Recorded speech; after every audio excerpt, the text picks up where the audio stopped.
Florida has announced state guidelines effectively going against federal guidelines on transgender treatment for children. In their new guidance, they basically say end all hormone and social treatments, effectively saying no to transgender children. Now, Florida may be the only state where there's a Republican Party actually fighting a culture war. And of course, the left is freaking out, saying it's dangerous, but this is a republic. And if you are in Florida and you don't like the laws they are passing, you should not be there. If you are in Texas and you don't like the laws they are passing, you should not be there. If you are in New Jersey and you're a conservative and you don't like the laws they are passing, you should not be there. That being said, in all of these states, if you believe in the state, you should be politically active and challenging laws you don't like. For the time being, it would seem that Florida is going deeper red. Many blue states are going deeper blue, but this is a major move. Not only are they saying no hormones, no surgery, they're saying no pronouns. Here's a story from timcast.com. Florida challenges Biden admin on gender transition treatments for children. Florida's Surgeon General said that the federal guidelines were focused on injecting political ideology into the health of our children. The Florida Department of Health issued new guidance on treating gender dysphoria in adolescents, claiming that Biden's administration has it all wrong when treating children. In the newly released guidance, Florida's leadership stands up against the irreversible transgender treatments for children, warning that such approaches present an unacceptably high risk of doing harm. The state called the options, including gender transition surgery, puberty blockers, and hormone therapy, should not be considered for children or adolescents. They note that such treatments have potentially irreversible consequences. Florida's new guidance is a response to the Department of Health and Human Services fact sheet that calls for the use of puberty blockers and partially reversible hormone therapy as methods of affirming care for children. Florida's Surgeon General, Dr. Joseph Ladapo, said that the HHS guidance had failed at the most basic level of academic rigor and noted that the guidance was never about healthcare. Ladapo went on to say it was about injecting political ideology into the health of our children. Children experiencing gender dysphoria should be supported by family and seek counseling, not pushed into an irreversible decision before they reach 18. Now, I want to pause for a minute. Some kids who are experiencing psychological ailments, as it were, I'm not speaking about gender dysphoria specifically. I'm saying depression and other issues can be caused by family. Now, the one thing I can agree with the left on, you got to be careful about when parents are abusing their kids.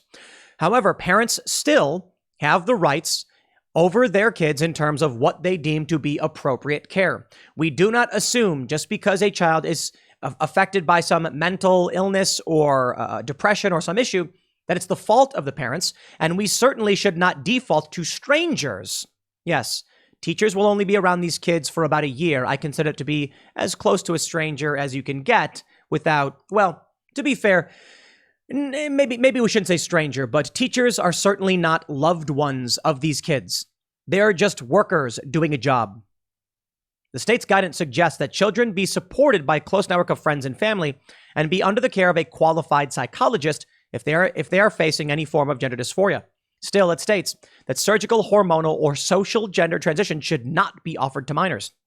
The guidance refers to evidence that encouraging mastectomy, ovaryectomy, uterine extirpation, penile disablement, tracheal shave, the prescription of hormones, which are out of line with the genetic makeup of the child, or puberty blockers, are all clinical practices which run an acceptably high risk of doing harm.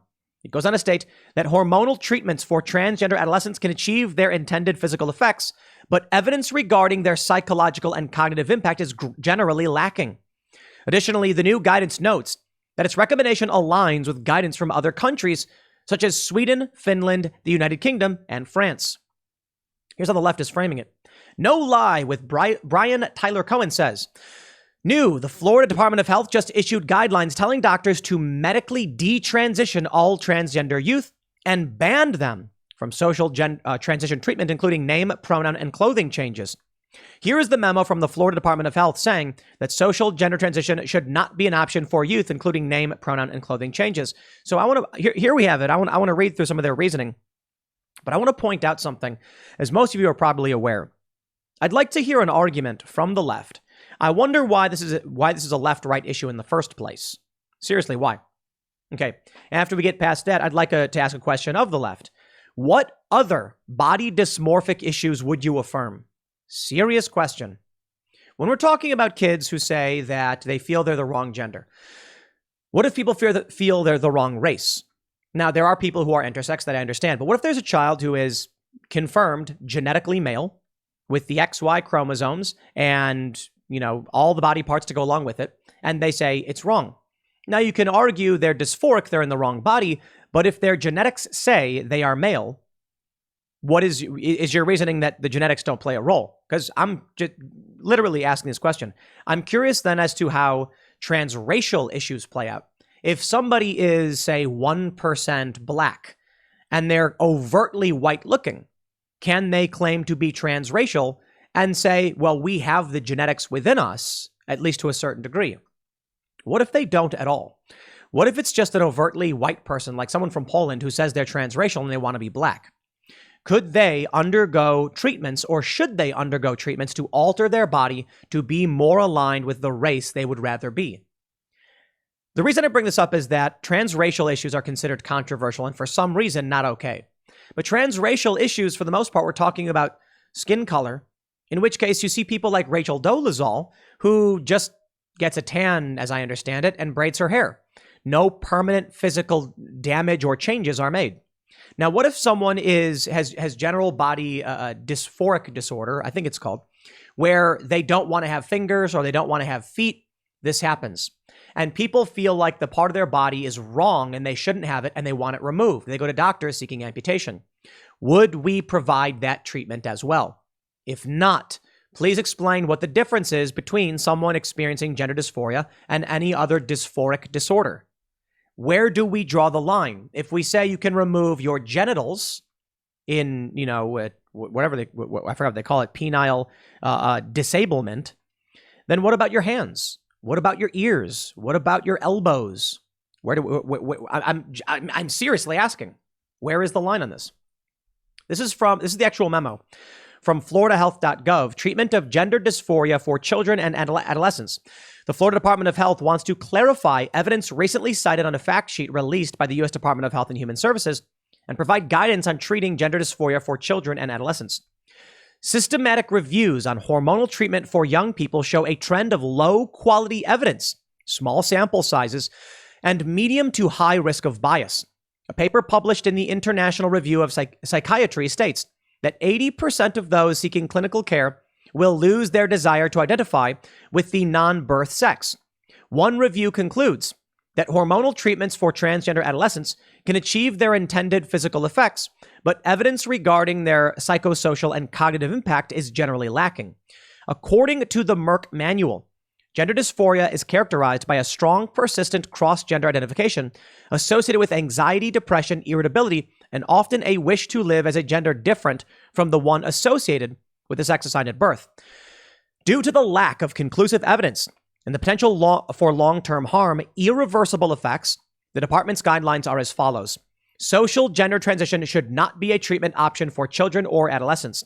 Anyone under 18 should not be prescribed puberty blockers or hormone therapy. Gender reassignment surgery should not be a treatment option for children or adolescents. Now, I want to pause real quick and talk about, you got to be careful here, Florida. If they're saying that these guidelines are specifically referring to gender dysphoria, okay. If they say, here we go, they say these guidelines do not apply to procedures for treatments for children or adolescents born with a genetically or biochemically verifiable disorder or sex development, DSD. These disorders include, but are not limited to, 46, XX DSD, 46, XY DSD, sex chromosomes DSD, XX or XY sex reversal, and ovotesticular disorder. I say you got to be careful because when they say no hormone therapy for people under 18, there are people under 18 who need hormone therapy. I'm not talking about hormone replacement therapy, HRT. I'm talking about puberty blockers were actually prescribed. We talked about this on IRL for if young girls are going through puberty too soon due to some, disorder. You give them puberty blockers to stop it until they're, old enough. Otherwise, there can be irreversible damage. Hormone therapy can be a very important thing for people, for minors who have hormonal issues. Again, they do say they don't apply to that apply to that, but we have to be careful and be more specific. They say, gender reassignment surgery should not be a treatment option for children or adolescents. Based on the currently available evidence encouraging mastectomy, ovariectomy, uterine extirpation, penile disablement, tracheal shave, the prescription of hormones which are out of line with the genetic makeup of a child, or puberty blockers are all clinical practices which run an unacceptably high risk of doing harm. Children and adolescents should be provided social support by peers and family and seek counseling from a licensed provider. What if the family is affirming? What if the family says, whatever you feel is true? And then you get a kid who says, I need my pinky removed. It feels foreign to me. What if they go to the doctor and say, we want the pinky removed? Should family then be providing that counseling? It's tough. I typically defer to family. I think you're substantially more likely to find a family that's going to take care of their kids. But there are a lot of parents that are telling their kids to go through with irreversible surgeries. Photos of people lying in hospital beds where the parent is coddling them and telling them it was the right thing. And these people will never have children. The parents aren't always knowledgeable on these issues. Parents might not know about this evidence. But again, just that being said, I want to make that point. I do defer to families for the most part. The department's guidelines are consistent with the Federal Centers for Medicare and Medicaid Services age requirements for surgical and non-surgical treatment. These guidelines are also in line with the guidance, reviews, and recommendations from Sweden, Finland, the UK, and France. Parents are encouraged to reach out to their child's healthcare provider for more information. When it comes to the Parental Rights and Education Bill in Florida, I agree. Parents should be the ones who make the ultimate decision. If there is abuse, then it should be reported. The problem there is, what if the parent is saying they want to surgically remove a body part from their child and the child is confused? Are those parents doing the right thing? It's not always so easy to say. But I think from a logical standpoint, even if the parents do feel that way, teachers should defer to the parents and the parents should make the choice as to what is right for their kids. That may mean very often you will encounter parents who want their kids to undergo gender transition. You may think it's wrong and you might want to challenge it, but I still think you defer to the parents. You really, really do. You want to call it abuse, by all means, pursue that. But what I'm saying is, if it gets to the point where the parent is trying to cause harm to the child, and as you see it, it should be challenged in courts. Child services should come in and make that assessment. The problem now is they're trying to use these services to argue not affirming the children is actually causing harm and abusive. And now we get to the conundrum. Who's right? Who's allowed the political authority in this capacity? You know, I mentioned the story where someone said that their daughter shaved her head, started claiming she was a boy. So instead of fighting the school and complaining, they just went to the school and said, we need to move out of state because we're getting a new job. New job, relocating, a normal part of life, and told the daughter, we're so proud of you for being who you are, but we have to move. They moved to the country, got away from the school, homeschooled their daughter, and they said within a few weeks, she stopped behaving this way. Her depression went away, her anxiety went away, and she went back to the way she was before she started hearing these things in school. The reason I bring that up is that for many parents, there have been stories where the parent goes to the school and says, stop doing this to my child. And they say, child services, they're abusing their kid. And child services says, you betcha. So it really depends on jurisdiction. It's hard to know. Florida has blue areas. You can assume that just because Florida issued this guideline that, cities or whatever run by Democrats are going to abide by this. I'm not so convinced. Jen Psaki tells Chris Wallace kindergartners are questioning if they're a girl or boy. I don't believe that's true. I believe that kindergartners don't really know much of all about what's going on with most things. I don't believe children are stupid. I believe that children are just lacking information. And as we get older, we collect more information, and then we're able to connect more and more dots and make faster decisions, some better than others. Children, their brains are developing, but kids are smart. They are smart. You can teach. Yeah, it really frustrates me when I'm like, I ask parents, why aren't you teaching your kid multiplication, math, or calculus? Yeah, calculus, algebra, when they're before school starts. And they're like, how am I going to teach? They're only 5 years old. I'm like, yeah. And I still remember the cheat code for Teenage Mutant Ninja Turtles 2 on Nintendo. BA, up, down, BA, left, right, BA, start. Now, why didn't someone just teach me some algebra? How about that? Then I can remember some mnemonic or something like that. And certainly there are a lot of things that I remembered, but that one will stick with me. And I got to be honest, I only played that game for probably like a couple weeks. And I still remember that ridiculous cheat code. Yeah, go get the NES, play it, and that gives you the level select. Crazy, right? We should be teaching kids things about math, science, probably spirituality. That means religion. But that is not to say that we should be telling kids to be religious, but we should be teaching them about the concepts and philosophies of many around the world. This idea that kids are questioning whether they're girl or boy just means that they have no guidance from their parents. Some people are truly gender dysphoric. It's real. These people exist. I believe that we should figure out a way to help these kids. But some of these kids, many of them, may just be experiencing what's called rapid onset gender dysphoria, or a social issue, where they're being told by adults, this is the case. How is a kid going to dispute that? Kindergartners are 5 years old. So a 5-year-old girl is playing with the truck, and the teacher says, why are you playing with the truck? And she goes, I like trucks. She goes, really? Do you like the color blue? I like blue. You're a boy. Time to change your clothes and give you a boy's name. But all of that's a social construct. Somehow that social construct then leads into time for medical intervention. Something doesn't make sense here. Jen Psaki sobbed. In an interview, she was wrong. I would like to highlight a tweet that I made in a response. I tweeted, trans women are not adult human females. It's a statement of fact. It is not disparaging anybody.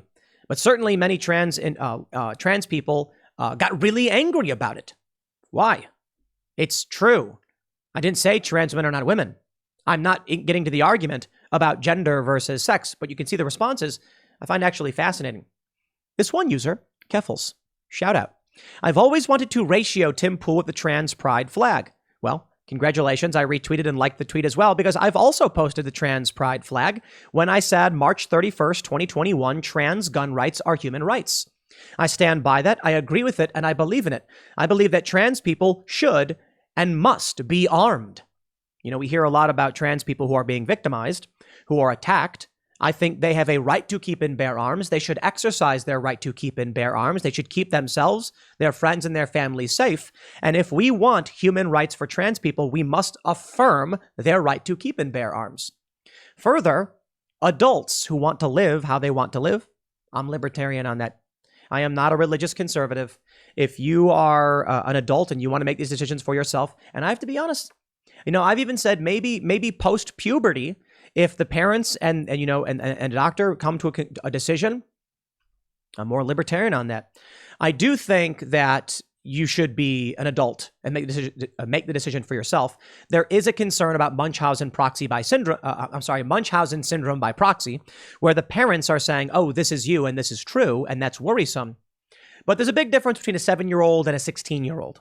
Big difference. Still, I personally believe that you should be 18. But I concede that it gets into a nuanced issue around there. I want to make sure trans people are safe. I want to make sure that they're happy. I want to make sure that parents aren't harming their children and imposing things on kids. I also want to be factual. Trans women are not adult human females. They are adult human males who have undergone hormonal or possibly surgical and social transition to appear or present and identify as a woman, an adult human female. That is not to say they are. That's why we say trans women. Now, they often want to say trans women are women. There's a colloquial understanding to it. There's a colloquial issue or a semantic issue where, to a sense, I understand what they're trying to say. But when we're getting down to the legal issues and the facts, I just don't think that it is the correct. Let me put it this way. Ben Shapiro pointed out that if he was with friends and he went to a restaurant and Blair White was there, he would say, go sit by her. She has a table for us, knowing that Blair White is biologically male. And the reason for it is too difficult to try to explain to someone why someone like Blair, who is overtly female presenting, is actually a male and he's using the wrong pronouns. If Ben were to say, go sit by him, he has our table, then the person would look around and be like, who, where? because of the assumptions we make about social constructs based on gender. Certainly these things exist. There could be a very masculine woman and you say, sit by her, and they're like, where? Only see you do. Oh, that's a woman. Wow. The point is, when it comes to definitions, woman means adult human female. Trans women are not adult human females. This is not meant to disparage anybody. And I don't understand why they're so angry about it. It's meant to make a point. And the point is, facts remain. The fascinating thing is, along with the response, I've always wanted to ratio Tim Pool. I don't think these people know who I am at all. Like, and that's why I posted the trans pride flag on the Trans Day of Visibility last year and called for gun rights for trans people. I think the Black Panthers should be armed with guns to the teeth, and they should be marching around in their neighborhoods as they see fit to defend themselves from the perceived threat of white supremacists, because the Second Amendment says you have a right to keep and bear arms. But these people like to come out and make assumptions based on what I'm saying as to what my beliefs really are. I think parents are abusing kids. I think we have to be careful about how we protect children. But I also want to point out, let me see if I can find this. Here we go. One person said, hey, look at you starting to understand the distinction between sex and gender. I'm proud of you, Tim. Well, I've long asserted the difference between sex and gender. I've always done that. Gender, of course, being gender comes from the root word genre. Came into prominence with John Money in the 50s. The word is rooted in genre. So it references the distinctions that we have in society between the biological sexes. However, colloquially among conservatives, it's used interchangeably with the word sex. If we're trying to be fair and assess what we're really talking about, I have no problem saying gender is the social construct element of this. In which case, why are they mad at me? I think they're mad at me because they want to believe. I don't know. I honestly think they're just mad because I didn't rag on anybody. I did not call anybody any names. I did not insult anybody. I am being completely civil, and I am asserting a scientific fact. I will give a shout out to this one, though. This is really good. Bald man yells at gender. And that's actually a really good tweet. And Keffels had a really funny one that I retweeted. I actually liked it. Keffels said, Tim Pool is just mad because he's suffering from male pattern baldness, and I started hormone therapy before it kicked in for me or something like that. And I thought that was really funny. Yo, I don't care what you do with your life. You're an adult. You can do whatever you want. Host your show. Talk about what you want. I got no issues.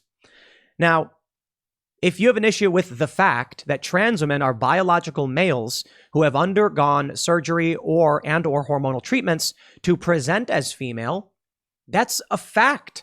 And it is not in any way disparaging to anybody. But whatever, man.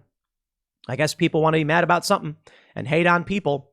But I'll end with this. There's a reason why I tweet something like this. People are like, why are you even tweeting this? Why would you tweet this? And I'm like, it's to make a point. I disparaged no one. I stated a fact. This does not diminish trans people in any way. But why are they acting like it did? I'll leave it there. Next segment's coming up at 4 p.m. over at youtube.com/Timcast. Thanks for hanging out, and I will see you all then.